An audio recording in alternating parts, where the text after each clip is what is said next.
नमस्कार, मी Sachin Chavan, MC news Jalna बातमीपत्रात आपल्या सर्वांचं स्वागत। या बातमीपत्राचे प्रायोजक आहेत Sanjivani multi speciality hospital Jalna. आपल्या आरोग्याची संजीवनी, the skill to heal, the spirit to care. Varad electronics and furniture, AC, deep freezer आणि वॉटर कूलरचे माहेरघर। विविध वस्तूंवर तात्काळ कर्ज उपलब्ध। आमचा पत्ता plot number 58, Shivshakti green city, Mhasoba मंदिराच्या बाजूला, नीलम टॉकीज जवळ, स्टेशन रोड, जालना। संपर्क 9422725920 किंवा 9552774202।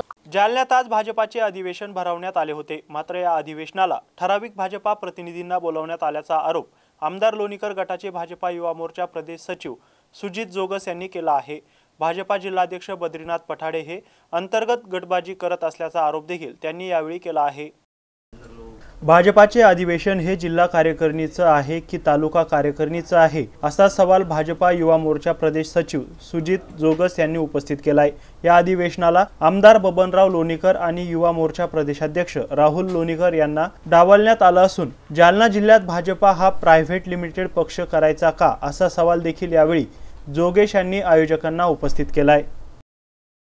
जालना जिल्हा कार्यकारिणी अधिवेशन हे जिल्ह्याच्या कार्यकारिणीचं अधिवेशन आहे का तालुक्याच्या कार्यकारिणीकडचं आहे, हे मला काही कळलेलं नाही अजून। कारण काय झालं, जाफराबाद, भोकरदन, जालना आणि बदनापूर याच तालुक्यातील त्या ठिकाणी पदाधिकारी होते। एवढंच काय तर या महाराष्ट्राचे नेते सन्माननीय आमदार बबनराव भाऊ लोणीकर साहेब व भाजपचे युवा मोर्चाचे राज्याचे अध्यक्ष राहुल भैया लोणीकर साहेब यांना देखील या कार्यक्रमाला इन्व्हाइट केलं नाही, बोलवलं नाही। आम्ही तर लांबचे छोटे कार्यकर्ते आहोत। म्हणजे जिल्ह्यामध्ये यांना प्रायव्हेट लिमिटेड पक्ष करायचा आहे का आयोजकांना? आयोजक म्हणजे बद्री पठाडे साहेब जे जिल्हा अध्यक्ष आहेत जालना जिल्ह्याचे, यांना यामध्ये गटतट करायचं आहे का? आत्ताच नुकत्याच लोकसभेमध्ये आम्ही जीव तोडून काम केलं भारतीय जनता पक्षाकरता, आमचा डीएनएच भाजप आहे आणि पक्षाचं काम करून देखील अशा पद्धतीनं पक्षाच्या जिल्हा कार्यकारिणी अधिवेशनाला न बोलावणं हे मला वाटतं चुकीचं आहे। या ठिकाणी जे अधिवेशन झालं त्या अधिवेशनामध्ये लोणीकर साहेब असो किंवा राहुल लोणीकर असो यांचे कुठेही फोटो किंवा कुठेही निमंत्रण नाव दिसलं नाही। मी तेच बोलतोय ना की जिल्ह्यामध्ये गडतट कोण करतं यावर नाही सिद्ध होत आहे। आम्ही असं कधीही करत नाही। मी लोकसभेचा पुरावा देऊ शकतो, लोकसभेला काम केल्याचा। माननीय रावसाहेब पाटील दानवे साहेब, खासदार साहेब यांच्या प्रचाराचं काम केल्याचा पुरावा मी देऊ शकतो। आम्ही काम करणारे कार्यकर्ते आहोत, लहान कार्यकर्ते आहोत, पण आमचे नेते सन्माननीय बबनराव भाऊ लोणीकर साहेब ज्यांनी 40 वर्ष या जिल्ह्यामध्ये पक्ष संघटन वाढवलं आहे, कार्यकर्त्यांचं जाळं मजबूत केलं आहे आणि राहुल लोणीकर साहेब तर राज्यामध्ये फिरतायत, संपूर्ण युवा मोर्चा ताकदीनं मोठं करतायत। मग एवढं सर्व काम असून, जिल्ह्यात काम असून, जिल्हा कार्यकारिणीच्या अधिवेशनाला परतुला निरोप नाही, मंठ्यात नाही आहे, घनसावंगीत नाही आहे, आमच्या नेत्यांना नाही आहे, हा दुजाभावपणा का? मला हा सवाल करायचा आहे बद्रीभाऊ पठाडे यांना की बद्रीभाऊ पठाडे, आपल्यावर कुणाचा दबाव आहे का? जर असेल स्पष्ट सांगा, व जर तसं नसेल तर स्पष्टीकरण द्या।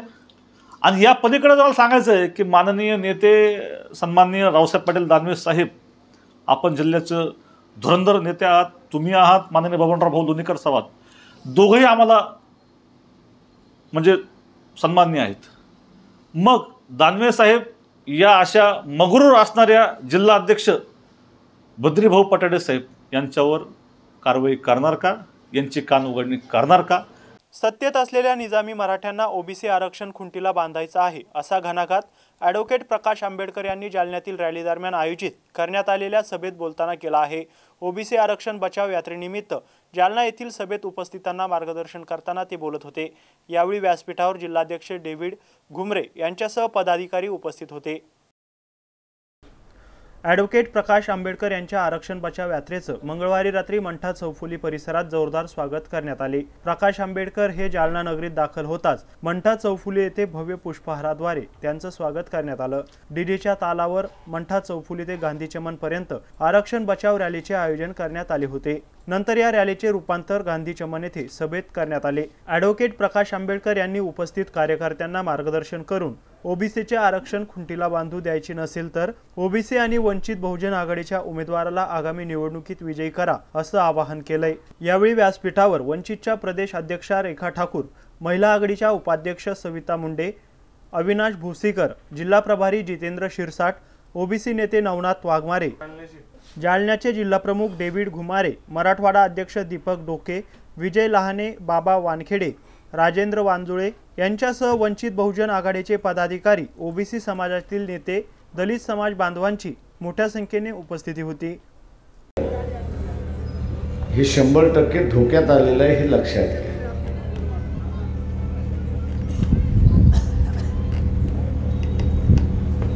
ते या बाजूने कमी पडते।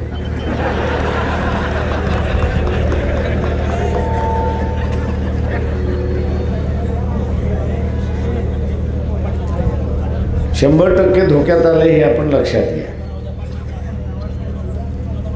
कारण का आता जे काही राजकारण चाललेलं आहे त्याच्यामध्ये आपण ज्याला म्हणतो ना बास रे ना बासरी रे, म्हणजे सूर संपवायचे असेल तर बासरीत संपवली पाहिजे, बासरी संपली तर सूरच निघत नाही। अशा तऱ्हेनं ओबीसीच्या आरक्षणाकडे बघितलं जातं हे आपण लक्षात घ्या। कारण का ओबीसीचं आरक्षण आता इतरांना स्फूर्तिदायक आहे असं दिसायला आलं आणि म्हणून सत्तेवरती बसलेला हा जो निजामी मराठा आहे, सत्तेमध्ये बसलेला असणारा हा जो निजामी मराठा आहे, हा निजामी मराठा आता कायमचं ओबीसीचं आरक्षण खुंटीला कसं बांधलं जाईल या दृष्टीने तो प्रयत्न करतोय। मोबाईल टॉवर बॅटरी चोरी करणारी टोळी, मौजपुरी पोलिसांनी गजाआड करत मोबाईल चोरीचे अनेक गुन्हे उघडकीस आणले आहेत। मौजपुरी पोलीस ठाण्याचे इन्चार्ज सहाय्यक पोलीस निरीक्षक मिथुन घुगे यांच्या पथकाने ही कारवाई केली आहे। जालन्यासह जिल्ह्यातील इतर पोलीस ठाण्याच्या हद्दीमधील जिओ आणि एअरटेल मोबाईल कंपनीच्या टॉवरमधील बॅटऱ्या चोरी करणाऱ्या टोळीच्या जालन्यातील मौजपुरी पोलिसांनी मुद्देमालासह मुसक्या आवळल्या आहेत। ही कारवाई 6 ऑगस्ट रोजी करण्यात आली असून मंठा हायवे रोडलगत सोलगव्हाण पाटीजवळ धानोरा शेत शिवार अंतर्गत येणाऱ्या शेतामध्ये एअरटेल कंपनीच्या मोबाईल टॉवरजवळ काही आरोपी संशयास्पद हालचाल करत असल्याचं दिसून आले होते। या ठिकाणी पोलीस अंमलदार वाघमारे यांनी टॉर्चचा उजेड त्यांच्या दिशेने मारला असता ते चोरटे त्यांच्या वाहनात बसून तेथून पळू लागले होते। त्यानंतर पोलिसांना त्यांच्यावर संशय आल्याने त्यांनी पेट्रोलिंग वाहन संशयित इर्टिगा वाहनाच्या दिशेने नेले असता संशयितांनी त्यांच्या ताब्यातील इर्टिगा गाडी जालन्याच्या दिशेने भरधाव वेगाने पळवली। त्यामुळे रात्रगस्त ड्युटीवरील अंमलदारांनी त्यांच्या वाहनाचा पाठलाग करून उटवद येथील पेट्रोल पंपासमोर संशयित आरोपींची इर्टिगा गाडी रोखून पेट्रोल पंपाच्या आवारात उजेडात नेऊन गाडीची तपासणी केली असता गाडीमध्ये बॅटरी चोरी करता लागणारे साहित्य मिळून आले। त्यामुळे या आरोपींना पोलिसांनी ताब्यात घेतलं आहे। ही कार्यवाही मौजपुरी पोलीस ठाण्याचे सहाय्यक पोलीस निरीक्षक मिथुन घुगे, पोलीस उपनिरीक्षक राकेश नेटके, सहाय्यक फौजदार Prakash Jadhav, Santosh Dhayde, Dnyanoba Biradar, police head constable Machhindra Wagh, Rajendra Deshmukh, Dilip Godbole, Nitin Kharat, Namdev Jadhav, Bhagwan Kharat, Dadasaheb हरणे, नितीन कोकणे, धोंडीराम वाघमारे, शैलेंद्र आडेकर, प्रदीप पाचराने, अविनाश मांटे, प्रशांत मस्के, सदाशिव खैरे, विनोद इंगळे यांच्यासह कर्मचाऱ्यांनी केली आहे। आगामी विधानसभा निवडणुकीत राज्यभर महायुतीच्या 150 पेक्षा जास्त जागा निवडून येतील असा विश्वास भारतीय जनता पक्षाचे जिल्हा उपाध्यक्ष भास्कर दानवे पाटील यांनी व्यक्त केलाय। जालन्यात आयोजित करण्यात आलेल्या भाजपाच्या महाअधिवेशन प्रसंगी ते बोलत होते। आगामी विधानसभा निवडणुका डोळ्यासमोर ठेवून भारतीय जनता पक्षाच्या वतीने जालन्यात नुकतंच महाअधिवेशन घेण्यात आलंय। या महाअधिवेशनाला जिल्हाभरातील भारतीय जनता पक्षाच्या प्रतिनिधींनी उपस्थिती लावली होती। आगामी विधानसभा निवडणुकीच्या बूथ रचनेची व्यूहरचना तयार करण्यासाठी आणि निवडणुकीचे लक्ष्य समोर ठेवून माजी केंद्रीय राज्यमंत्री रावसाहेब दानवे पाटील यांच्या अध्यक्षतेखाली हे अधिवेशन भरवण्यात आलं होतं। आगामी विधानसभा निवडणुकीत महायुतीला 150 पेक्षा जास्त जागा राज्यभरात मिळतील असा विश्वास भारतीय जनता पक्षाचे जिल्हा उपाध्यक्ष भास्कर दानवे यांनी एमसीएन न्यूजशी बोलताना व्यक्त केलाय। भारतीय जनता पार्टीचं आज महाअधिवेशन जालना जिल्ह्याचं या ठिकाणी होत आहे। मुक्तेश्वर महादेव मंदिर या ठिकाणी अतिशय विस्तीर्ण अशा या मैदानामध्ये हे भारतीय जनता पार्टीचं विस्तारित कार्यकारिणीचं अधिवेशन आज सकाळी 11 वाजेपासून सुरू होणार आहे। या अधिवेशनाला आपल्या देशाचे माजी केंद्रीय मंत्री रावसाहेब पाटील दानवे यांच्या नेतृत्वामध्ये हे अधिवेशन होत आहे आणि संपूर्ण जिल्ह्यामधून सर्व मंडल स्तरावरील पदाधिकारी या अधिवेशनाला मोठ्या संख्येनं उपस्थित राहणार आहे। साधारणतः 1,500 ते 2,000 पदाधिकारी भारतीय जनता पार्टीचे या अधिवेशनाला हजर राहणार आहे।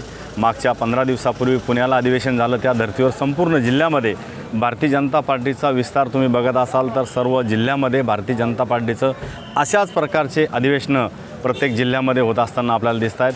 15 ऑगस्टपर्यंत संपूर्ण महाराष्ट्रामध्ये अशा प्रकारचे अधिवेशनं भारतीय जनता पार्टीच्या वतीनं पार पडणार आहे आणि या अधिवेशनामध्ये अत्यंत चांगले महत्त्वाचे निर्णय भारतीय जनता पार्टीच्या वतीनं त्या ठिकाणी पार पाडल्या जाणार आहे। आगामी विधानसभा निवडणुका डोळ्यावर आल्या असतानाच या अधिवेशनाला अत्यंत महत्त्वपूर्ण अनन्यसाधारण महत्त्व या अधिवेशनाला आहे। या अधिवेशनामध्ये भारतीय जनता पार्टीची बूथ रचनेपासून सर्व पदाधिकाऱ्यांच्यापर्यंत चर्चा होणार आहे। आबा इथे रांगोळी काढण्यात आली, आता लक्ष विधानसभेचं भारतीय जनता पार्टी आणि महायुतीच्या वतीनं सर्व पक्षाचे पदाधिकारी, नेते, कार्यकर्ते निवडणुकीच्या कामाला या ठिकाणी लागलेले आहे। म्हणून आता लक्ष फक्त विधानसभा 150+ जागा या महायुतीच्या या राज्यामध्ये निवडून येतील असा निर्धार या अधिवेशनामधून सर्व पदाधिकारी करणार आहेत। मनोज जरांगे पाटील यांच्याकडून ओबीसी आरक्षणात होत असलेली सगळे सोयरी ही मागणी सिद्ध होत नसून या मागणीलाच माझा विरोध आहे अशी स्पष्ट भूमिका वंचित बहुजन आघाडीचे संस्थापक अध्यक्ष ॲडव्होकेट प्रकाश आंबेडकर यांनी आज जालन्यात मांडली आहे। पत्रकार परिषद बोलताना त्यांनी ही भूमिका मांडली आहे, बघूयात। ती गरीब मराठ्याची, ती रयतेतला मराठा जो आहे ती गर्दी आहे त्यांच्याकडे। जे मनोज जरांगे पाटलांची मागणी केली सगळे सोयऱ्याची, त्याला आपला विरोध आहे का? हो, माझा विरोध आहे। सगळे सोयरे हे कुठेही डिफाईन होत नाही, कुठेही काही होत नाही। कुणबी हा ओबीसी मध्ये आहे, त्यांनी जर त्याची कागदपत्र दाखल केली तर आजही संविधानाने त्याला आरक्षण दिलेलं आहे, ते आरक्षण त्याला मिळू शकतं। त्या ह्याच्यामध्ये कागदपत्राद्वारे मी कुणबी हे त्यांनी सिद्ध केलं पाहिजे। औरंगाबादच्या सभेच्या बॅनर ठिकाणी 100 आमदार ओबीसीचे निवडून आणणार असं बॅनर लागलेत। ओबीसी आणि आपली काही युती होणार आहेत का या विधानसभेला? आता जेवढ्या जिल्ह्याच्या ओबीसीच्या ज्या संघटना आहेत त्यांच्याशी आम्ही असं बोलणार आहोत आणि त्या संघटनांचं राजकीय भूमिका त्या संदर्भातली त्यांना आम्ही घ्यायला लावणार आहोत आणि त्यांनी राजकीय भूमिका घेतली की मग असं काही पॉसिबल आहे। निवडणुका घेण्याचे काम हे निवडणूक आयोगाचे आहे। निवडणूक कधी घ्यायची हे सरकार ठरवत नाही, निवडणूक आयोग ठरवतं। मात्र सरकार पूर्ण ताकदीने मैदानात आहे। सरकारने 5 वर्ष विकासाची कामे केली असून सरकारला कुठलीही भीती नाही अशी प्रतिक्रिया आगामी विधानसभा निवडणुकीबाबत आमदार बबनराव लोणीकर यांनी आज माध्यमांना दिली आहे, बघूयात। पाटील म्हणाले की सरकारकडून निवडणुका पुढे ढकलण्याचा कार्यक्रम सुरू आहे, नोव्हेंबर महिन्यामध्ये निवडणुका घेणार आहेत विधानसभेचा, असं देखील दावा जयंत पाटील यांनी केलेला आहे। सरकारला कुठेतरी हारण्याची भीती आहे म्हणून निवडणुका पुढे सरकार ढकलत असल्याचं त्यानं दावा केला। माननीय जयंत पाटील साहेब काय म्हणाले मी काही कुठं टीव्हीवर वगैरे बघितलं नाही, पण ते ज्येष्ठ नेते आहेत। निवडणुका घेण्याचं काम हे निवडणूक आयोगाचं असतं। निवडणूक कधी घ्यायची हे सरकार ठरवत नाही, हे निवडणूक आयोग ठरवतं। सरकार पूर्णपणे ताकदीनं मैदानात आहे। सरकारनं जी 5 वर्षात विकासाची कामं केलेली आहेत, रस्ते आहेत, वीज आहे, पाणी आहे, जी विकासाची कामं आहेत, घरकुलं आहेत, गरिबांची कल्याणकारी योजना राबवलेल्या आहेत। आत्ता लाडकी बहीण योजना आणली, याच्यामध्ये प्रचंड असा प्रतिसाद आहे। परतूर मतदारसंघात 52,000 महिलांनी ऑनलाईन अर्ज केले आणि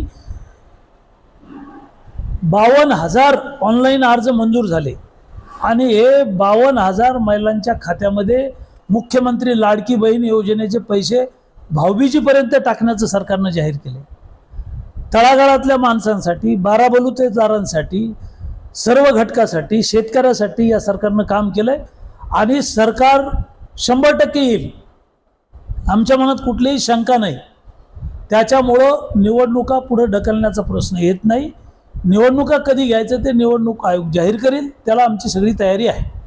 जालना शहर महानगरपालिकेच्या महास्वच्छता अभियानाचा आज शुभारंभ करण्यात आला.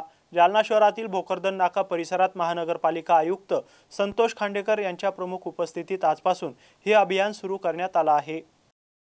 जालना शहरातील भोकरदन नाका अग्रेसन चौक येथून महानगरपालिकेचे आयुक्त संतोष खांडेकर यांच्या प्रमुख उपस्थितीत महानगरपालिकेच्या वतीने राबवण्यात येणाऱ्या महास्वच्छता अभियानास सुरुवात करण्यात आली. 7 ऑगस्ट ते 14 ऑगस्ट पर्यंत स्वातंत्र्य दिनाचे औचित्य साधून या अभियानाला सुरुवात करण्यात आली आहे. आज रोजी भोकरदन नाका येथून सामूहिकरित्या स्वाक्षरी मोहीम राबवत स्वच्छतेची शपथ घेऊन हवेत रंगबिरंगी फुगे सोडून या महास्वच्छता अभियानाला सुरुवात करण्यात आली. हे महास्वच्छता अभियान वार्डनिहाय शहरातून 8 दिवस राबवल्या जाणार आहे. भोकरदन नाका परिसरातील रोडवरील स्वच्छता, साफसफाई, प्लास्टिक संकलन करून ओला कचरा सुका कचरा वेगळा करून घंटागाडी ट्रॅक्टरमध्ये भरून टाकण्यात आला. यावेळी महानगरपालिका आयुक्त संतोष खांडेकर, उपायुक्त नंदा गायकवाड, स्वच्छता निरीक्षक पंडित पवार, नगर अभियंता सय्यद सौद, सहाय्यक आयुक्त केशव कानपुडे, कार्यालय अधीक्षक विजय फुलंब्रीकर यांच्यासह अनेकांची उपस्थिती होती. महास्वच्छता अभियान राबवलं जाते, काय संकल्पना आहे नेमकी? 7 ऑगस्ट 2024 रोजी महापालिका स्थापन होऊन 1 वर्ष पूर्ण झाले आहे आणि त्याचबरोबर येणारं 15 ऑगस्ट या दोन्ही गोष्टी लक्षात घेऊन रोटरी आणि महापालिका जालना यांच्या माध्यमातून, यांच्या संयुक्त प्रयत्नातून आणि सर्व NGOच्या माध्यमातून आणि कुंडलिका सीना नदीजोड प्रकल्पासाठी पुनरुज्जीवनसाठी काम करणाऱ्या संस्था, समस्त महाजन आणि सर्व NGO यांनी एकत्रितपणे 7 दिवसाचा हा महास्वच्छता अभियानाचा डीप क्लिनिंगचा प्रोग्राम आपण ठेवलेला आहे. यामध्ये शहरातल्या वेगवेगळ्या प्रभागामध्ये पूर्ण शहर स्वच्छ करणे, रस्ते क्लीन करणे, गटारी स्वच्छ करणे आणि घंटागाड्यांचं नियोजन करून दैनंदिन कचरा उचलला जाईल यासाठीचं व्यवस्थित नियोजन करणं या उपक्रमाचा एक भाग आहे.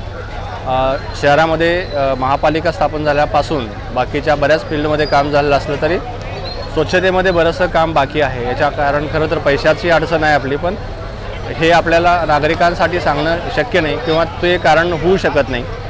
स्वच्छता करणं हा महापालिकेच्या कामाचा एक अत्यावश्यक भाग आहे, किंबहुना त्यासाठीच महापालिकेची निर्मिती आहे. त्या सगळ्या गोष्टी लक्षात घेऊन आम्ही संयुक्त विद्यमाने हे करता येईल असा एक मानस झाला आणि त्या माध्यमातून आम्ही हा प्रयत्न करतोय. येणारे 7 दिवस आपण शहरातला संपूर्ण भाग स्वच्छ करण्याचा प्रयत्न करतो. याबरोबरच हे बातमीपत्र इथंच संपलंय. पुन्हा भेटूया पुढील बातमीपत्रात. तोपर्यंत पाहत राहा MC न्यूज जालना. नमस्कार.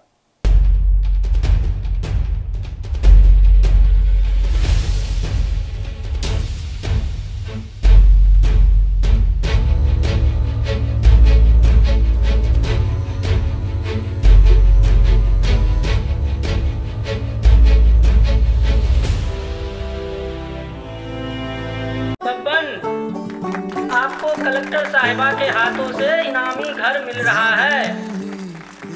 आपका घर बहुत सुंदर होगा ना? अरे नहीं बेटा, हम तो बहुत छोटे आदमी हैं। चाचू डोंट वरी, मैं बड़ी होकर आपके लिए और सबके लिए मजबूत और सुंदर घर बना के दूंगी। कालिका सरिया लाना मत भूलना। कालिका TMT सरिया कंक्रीट से करे मजबूत जोड़ और भूकंप, जंग, आग से लड़कर घर को दे दीर्घायु। कालिका सरिया मैं भूली नहीं। बेटिया आप कलेक्टर। कालिका TMT, फैसला जो मजबूत हो। संजीवनी मल्टी स्पेशालिटी हॉस्पिटल, ऋषि पार्क, अंबर चौफुली, जालना।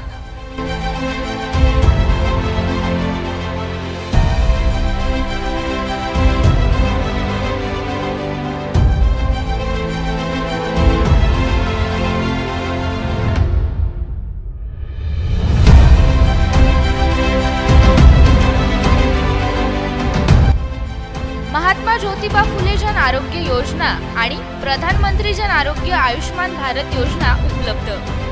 मेडिसिन विभाग, बालरोग विभाग, स्त्री रोग विभाग, अस्थिरोग विभाग, सर्जरी विभाग, नाक कान घसा विभाग आणि पॅथॉलॉजी विभागात काम करणारी तज्ञ डॉक्टरांची टीम। उपलब्ध सुविधा ICU, NICU, जालना शहरातील अद्ययावत Ultima of 100 with stent boost cath lab, modular operation theatre, dialysis विभाग, cardiac care unit, CCU, angiography सुविधा, एंजिओप्लास्टी सुविधा, 24 तास अत्यावश्यक सेवा आणि कार्डियाक ॲम्ब्युलन्स उपलब्ध। महाराष्ट्र पोलीस कुटुंब आरोग्य योजनेसह सर्व आरोग्य विमा कंपन्यांचे कॅशलेस उपचार। संजीवनी मल्टी स्पेशालिटी हॉस्पिटल, आपल्या आरोग्याची संजीवनी। Varad electronics and furniture, branded उत्पादनांचे भव्य दालन।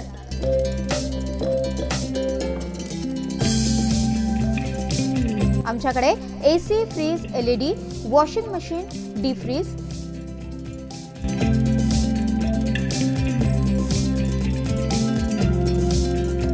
सोफा सेट, कॉट, कपाट, टेबल, खुर्च्या यासह सर्व प्रकारचे इलेक्ट्रॉनिक साहित्य आणि फर्निचर योग्य दरात मिळेल। इलेक्ट्रॉनिक उत्पादने आणि फर्निचरसह लग्न साहित्य खरेदीवर विशेष सवलत देखील उपलब्ध। लग्न साहित्यावर हमखास गिफ्ट, विविध वस्तूंवर तात्काळ कर्ज उपलब्ध। AC, डीप फ्रीजर आणि वॉटर कूलरचे माहेर घर।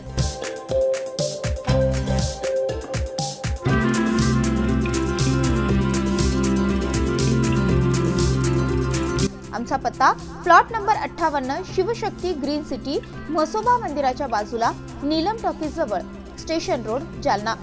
संपर्क 9422725920 किंवा 9552774202।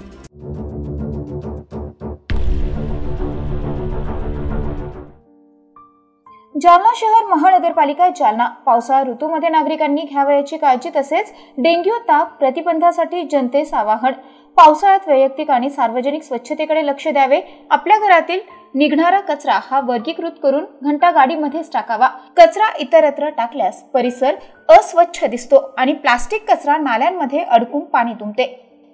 बाहेरून घरी आल्यानंतर तसेच शौचालयाच्या वापरानंतर हात पाय काळजीपूर्वक धुवावेत। तळपायाच्या त्वचेमधून जंतांच्या सूक्ष्म आळ्या शरीरामध्ये प्रवेश करू शकतात। पोट बिघडू शकते, त्यामुळे काळजी घ्यावी। घराभोवती दूषित पाणी साचू देऊ नये। पाणी साठ्यांची साधने नियमितपणे पूर्ण झाकून ठेवावीत। पावसाळ्यात मांसाहार पदार्थ खाणे टाळावे। शिळे अन्न पूर्णपणे खाणे टाळावे। पावसाळ्यात पाणी उकळून कोमट करून प्यावे। रस्त्यावरील खाद्यपदार्थ खाणे टाळावे। डेंग्यू रोगाचा प्रसार एडिस इजिप्ती नावाच्या डासांमार्फत होतो। एडिस इजिप्ती डासांची उत्पत्ती रांजण, माठ, हौद आणि टाक्या इत्यादींमधील साठवलेल्या पाण्यामध्ये आणि कूलरमधील पाण्यामध्ये तसेच छतावर साचलेले पाणी, परिसरातील रिकाम्या बॉटल, नारळाच्या करवंट्या आणि निकामी झालेले टायर्स इत्यादींच्या माध्यमातून या डासांची उत्पत्ती होते। डेंग्यू तापाची लक्षणे: ताप, डोकेदुखी, मळमळ, उलट्या, सांधेदुखी, अंगावर पुरळ येणे, अंगदुखी इत्यादी लक्षणे हे डेंग्यू रुग्णांमध्ये आढळतात। डेंग्यू तापाचा प्रसार रोखण्यासाठी उपाययोजना राबवाव्यात। यामध्ये आठवड्यातून एक कोरडा दिवस पाळावा। या दिवशी घरातील सर्व पाणी साठे रिकामे करून त्यांची आतील बाजू आणि तळ घासून पुसून स्वच्छ आणि कोरडे करावेत। साचलेल्या नाल्या आणि डबके हे वाहते करावे। वाहते करता न येणाऱ्या पाण्यामध्ये ऑइल किंवा रॉकेल टाकावे। कोरडे न करता येणाऱ्या आणि डास आळ्या असलेल्या पाणी साठ्यामध्ये आरोग्य कर्मचाऱ्यांकडून ॲबिट टाकून घ्यावेत। आवश्यक ठिकाणी साठलेल्या पाण्यामध्ये आरोग्य कर्मचाऱ्यांमार्फत गप्पी मासे सोडावेत। खिडक्यांना जाळीदार पडदे बसवावेत। डास प्रतिबंधात्मक साधनांचा आणि मच्छरदाणीचा वापर करावा। डासांचा संपर्क टाळण्यासाठी दार, खिडक्या या सायंकाळी बंद ठेवाव्यात। घराचा परिसर आणि शेजारील परिसर स्वच्छ ठेवावा। ताप आल्यास जवळील प्राथमिक आरोग्य केंद्र, उपकेंद्र, सरकारी दवाखाने, आरोग्य कर्मचारी यांच्याशी संपर्क साधावा। पाण्याचा अपव्यय टाळावा आणि नळांना तोट्या लावाव्यात। तसेच पाण्याची गळती होणार नाही याची दक्षता घ्यावी। सर्दी पडसे झाल्यास आणि खोकला लागल्यास मास्कचा वापर करावा।